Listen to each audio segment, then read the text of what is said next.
Hey everyone, welcome back to the channel. In today's video, we are diving into a very heated and controversial moment that happened recently when a Trump supporter told a black man that he would never be accepted into the MAGA family. How did people react to these shocking comments? Stick around as we keep it down and discuss the implications. MAGA family, I was on TikTok live and a fellow Trump supporter said that all he needed was my vote. I'll never be part of the MAGA family, and that I'm black, I'll never be accepted, but he just got my vote. Nah, that's crazy. Like, I love MAGA Nation, I love the MAGA family, and that breaks my heart that someone would speak to me like that right after the election, that all I was a vote? Nah, I love all you guys, and I know most of you MAGA family members are not racist, and I love you guys, and I'll keep repping MAGA Nation, Trump 2024, but that really broke my heart that some guy would say that. Extremely heartbroken. And next time on Cooning Go Wild, yeah, you upped around and found out they ain't really there for you. They didn't really care for you. They ain't want nothing to do with you. As long as you talking their rhetoric, they all ball. As soon as you try to be a part of the good old boys club, they're quick to give you your Negro wake-up call. And I'm so happy you found it. I'm so happy they gave it to you, because it's people like you who always want to be included in something, who go to these rallies and get binged up, and then want to look at us and say, look what they did to me. Dog, I'm not finna go to the zoo and step into the lion enclosure, and when they eat me, anybody gonna look at the lions and say, now look at those doggone lions. Look what they did to that man. No, they lions. They tell you who they is. Believe them. Oh, did the token get spent?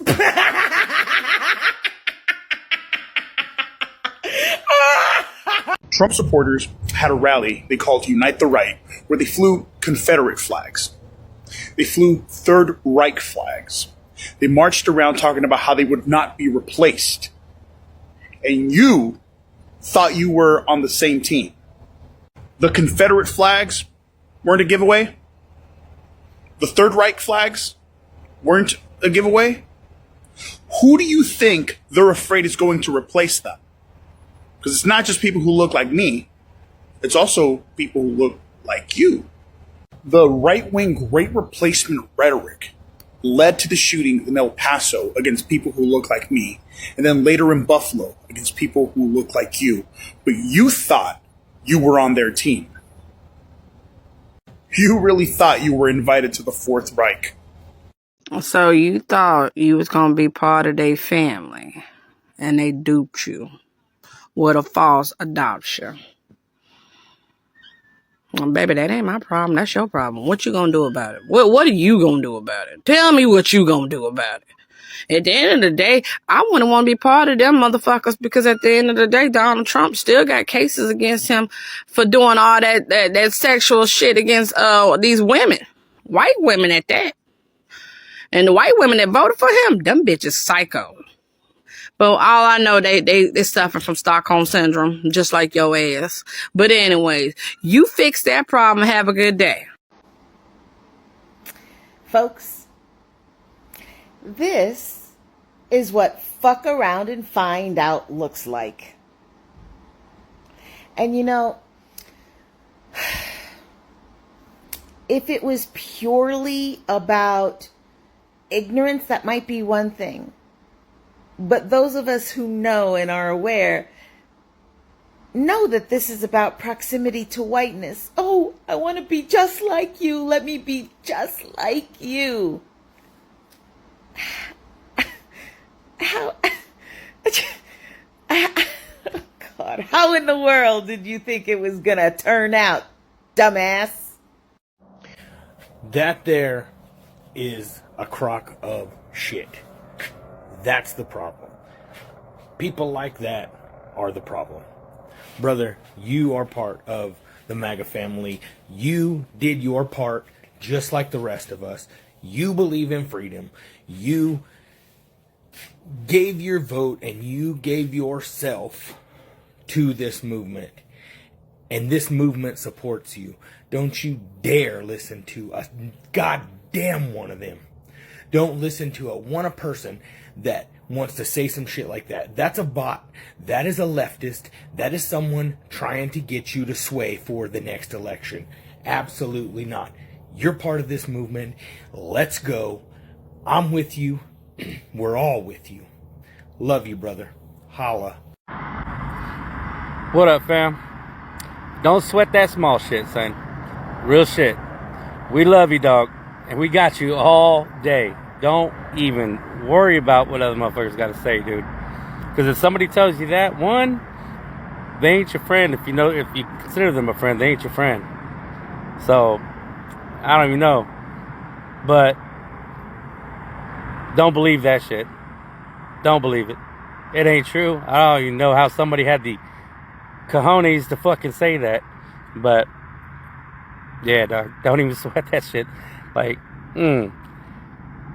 I honestly, I'm dumbfounded. I am. But, you know what? That just makes us all, the real MAGA supporters, just makes us all that much stronger.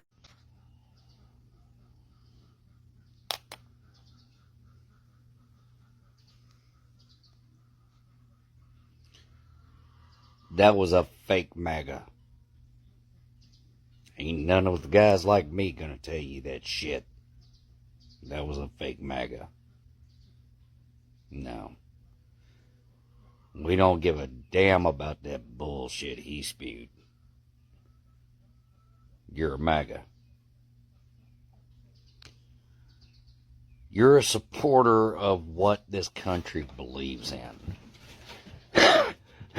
See, a lot of people associate the term MAGA with derogatory crap. No. Don't get me wrong.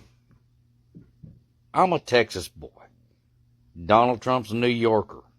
Me and him probably couldn't sit at the same table more than 5 minutes without wanting to damn punch each other in the nose. But the one thing about him is, he believes in America. America. Secondly, he believes in a strong military. Thirdly, he believes in securing our nation.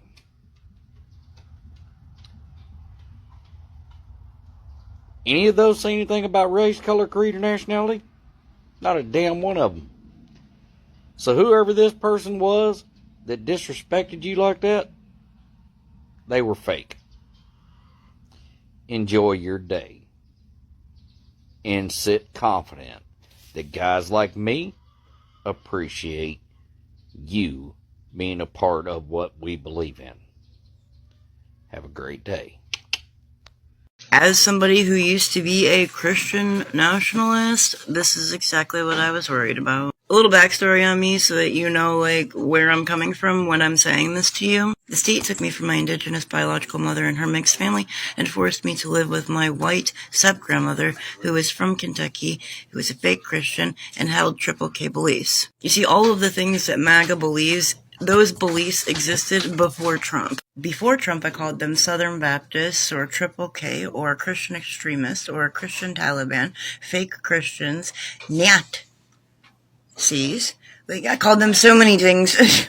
Every time I would go and visit my biological step-grandmother, who was married to a black man, and all of her family and friends were all different kinds of races, my step-grandmother would say such horrible things. Oh, you gotta be careful of the Mexicans. You be careful when you're over there because they're all Hispanic. Be careful the black men don't grape you. And every single time that I would shut her down and stand up to her and speak out against her, not only because I love my biological grandmother and all of her family and friends, but also because I'm indigenous because she's indigenous. So all of the horrible things that my step-grandmother was saying about my biological grandmother, she was saying those things about me to my face. Even as a child, I wasn't dumb. But every single time that I would try to shut her down, she would scream in my face over and over again that I'm white. She tried so hard to trick me to think that I'm only white, and because that I'm white, I'm better than everyone else. And she herself has blood family members who are mixed, but she doesn't care. She thinks they shouldn't exist. She thinks mixed children shouldn't exist because they're gonna get made fun of. She thinks mixed people shouldn't exist because God said we're not supposed to mix races. And she also says that she doesn't want to unalive them. She doesn't care if they live. She just doesn't want them living near her. Because I was so mouthy and spoke against all of their things, they said very directly that they wanted to break my strong will. The church, scratch that, the den of demons that she was friends with told her to send me to therapy. And this is therapy that is done by Nazis. And they use those same kinds of tactics that they used on the kids in Germany back then. And they don't care if it's considered abuse or not. And I'm talking all kinds of different forms of abuse. Severe abuse. Verbal, emotional, physical, and yes, even they think that it is their religious right to assimilate a child into their culture. It is severe abuse on children, it is brainwashing, it is mind control, and yes, they even use chemicals. Of course, they call it prescriptions and medications. They told me many times that I'm not supposed to mix my blood. They told me many times that my blood needed to stay pure. They hurt me so many times and told me that if I was to marry a black man and have black babies, that not only would I be tortured for the rest of this life, but also for all of eternity. These are white, supremacist tactics that they use on children. And the churches, den of demons, have been using these horrible, vile, abusive tactics on children since the beginning of the Roman Catholic Empire, the Vatican. A lot of those humans are extreme toxic narcissists because their entire religion is extreme toxic narcissism to trick humans into following a false religion of a false god of fear, hate, vanity, and greed. They were literally hurting me to try to make me a toxic narcissist. And one of the main things that a toxic narcissist does is trick other humans into believing them, trusting them, fearing others, not believing others, so that they make the narcissist the center of their world. You see how you're wearing their hat right now? You see how you're repping their gear? Do you see how they have told you in many different ways that they don't like you, they just want your vote, yet you're still representing them and trying to defend them? Yeah, that's what happens to the victim of a toxic narcissist. It's like Stockholm Syndrome. It makes you want to protect and defend your abuser because you think they truly love you, but they don't.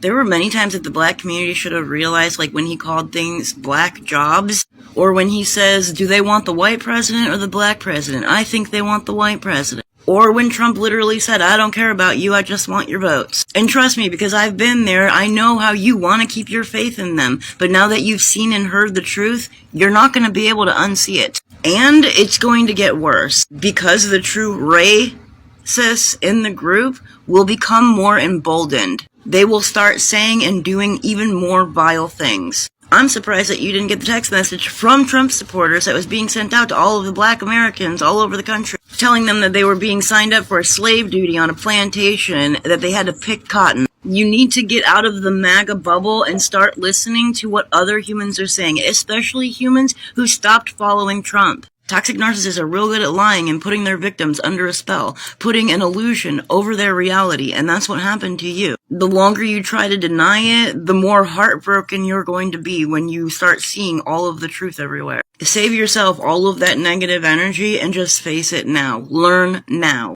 Go research how bigoted the Southern Baptist Convention truly is. Never thought the leopards would eat my face.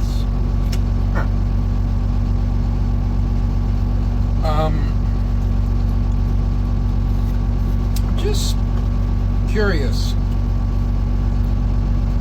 Did you ever read about the Blacks for Trump group that was kicked out of an online meeting for the RNC? Or another Blacks for Trump group who were not allowed into an RNC rally? How about the black gay man that was attacked at a Trump rally? Slurs and hate speech said at him. You want more? There's a Latino man on here. who is a Trump supporter, voted for Trump, very proud of it, much like you. They sent their children to play with the children across the street who are white. Across the street, the parents of those children are Trump supporters. They voted for Donald Trump, much like the Latino man did. The parents of the white kids came out and very, very forcefully chased the children of the Latino family off while yelling, "Go back to your own country." Video I have saved on here of a black man who had to lay out a white man for approaching him aggressively and saying the N slur at him.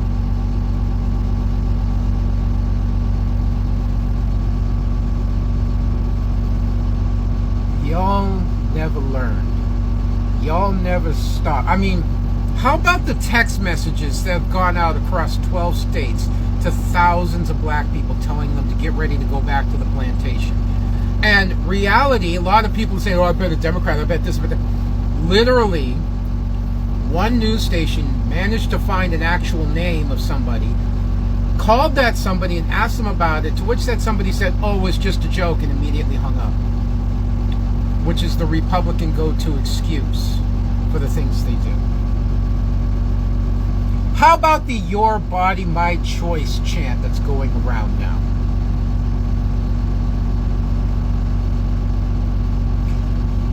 When Georgia flipped blue due to large efforts among the black community, a bunch of white politicians got together in front of a picture of a plantation that slaves used to work on and signed into law new voter restrictions.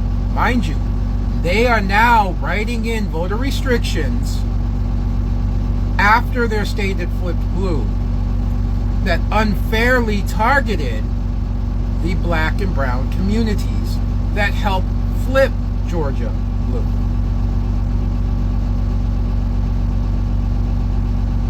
A Trump voting supporter, as far as I have heard, I cannot confirm this one, is actually already been picked up to be deported.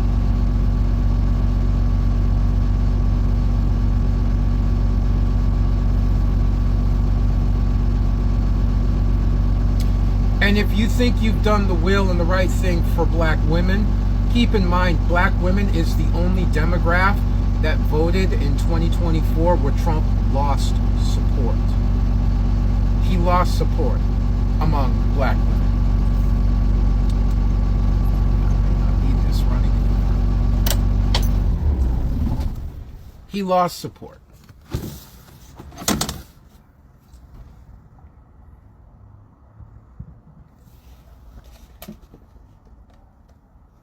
I want you to do me a favor. I want you to start walking around.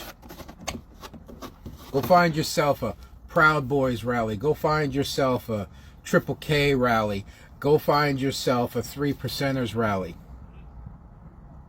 And let them know you voted for Trump. And just let me know what they do if you make it back.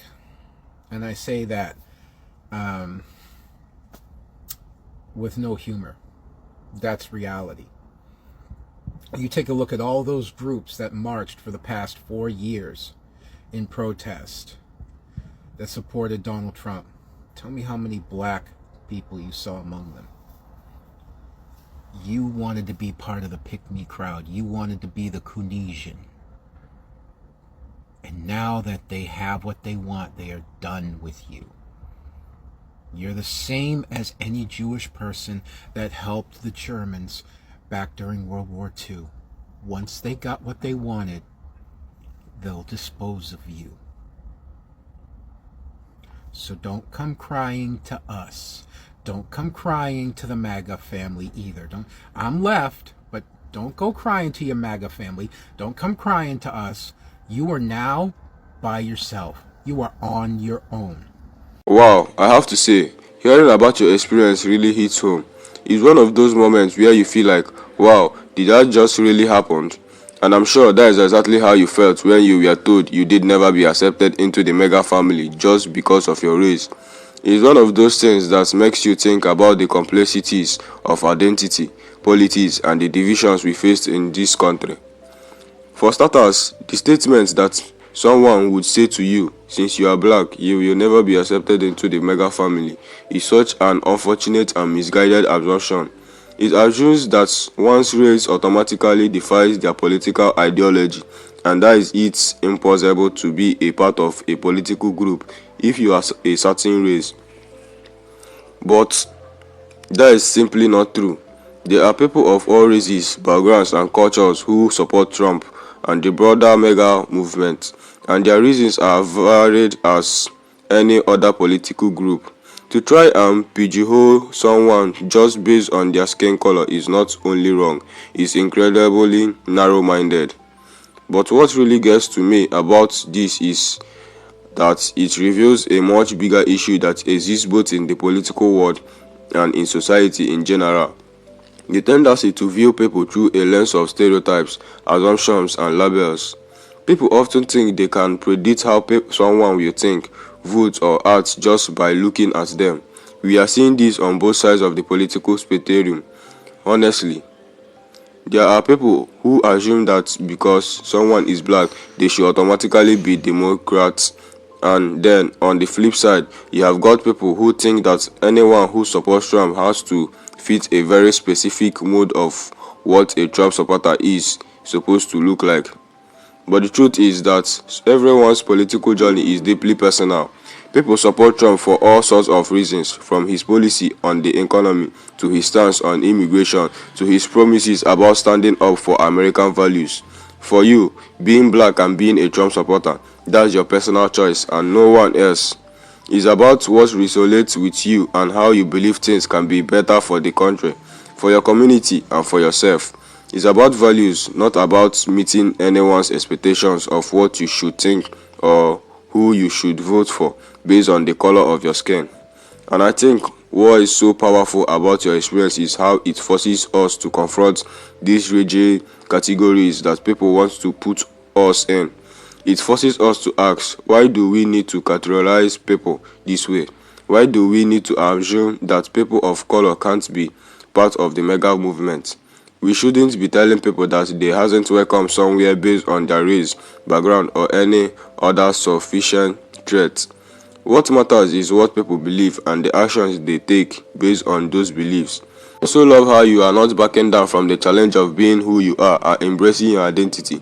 I think that is such an important thing to talk about. It's easy to let negativity or criticism make you feel isolated, but you are showing that people can belong wherever they choose to belong, regardless of what anyone else thinks. Your story highlights how political affiliation shouldn't come with a price tag attached to it in terms of who can join or be part of the movement. Everyone should be able to choose for themselves without feeling like they have to apologize for it or fit into a particular mood. And the reactions from others, wow, people's responses to your story were, I think, a real testament to the way people can rise above those negative, divisive force. It's amazing to see that the majority of people, when they hear about what happened, immediately rejected the idea that your race should determine your place within the MAGA family. They saw the bigger pictures, which is that ideas and values transcend skin color. The fact that you had the support of so many people who rejected that narrow, decisively view is exactly what we need more of today. It's also important to point out how much of an opportunity we have, especially in this age of social media and constant communication, to educate and encourage others to break away from these stereotypes. We have the ability to shift the conversation and show people that we are not limited by the boxes they try to put us in. We can break free from these outdated notions and start seeing each other as individuals, not as members of some conceived group.